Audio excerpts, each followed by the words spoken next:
ရွှေတွေအများကြီးနဲ့ကိုမီပါအခုရှင်လာလို့ရှိရင်တင်ကားပေါက်ကိုရွေးချင်မှာလူတော်တော်များများကရှူကိုပဲရွေးချင်ကြမှာအမှန်ပါပဲ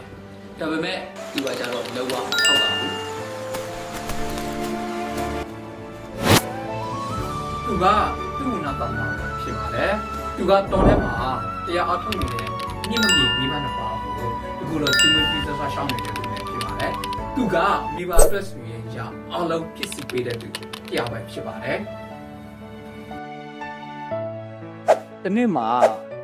သူ့ဘဝတန်ဆမှုမှာကြားခတ်ပါလေ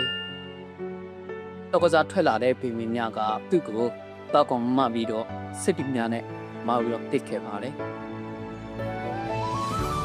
အဲ့ဒီချိန်မှာသူကအစိုက်တီမောင်ပြီးတော့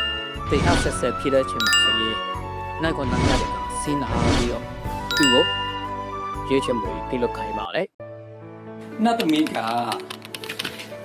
သူ့နာတမရဲ့မိဘတွေကယေရှုတိတမှုကြောင့်သူ့ကို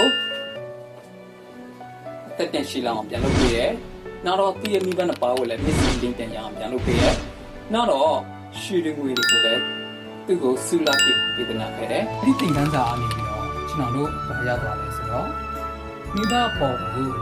ရှုတိတတဲ့သူတွေဟာလောကကြီးဒေါ်မမြစ်ကိုဆိုတာပါပဲ။ဒါကသမင်းနေစာဗီဒီယိုပါနောက်တစ်ခါမှပြန်တွေ့ကြရအောင်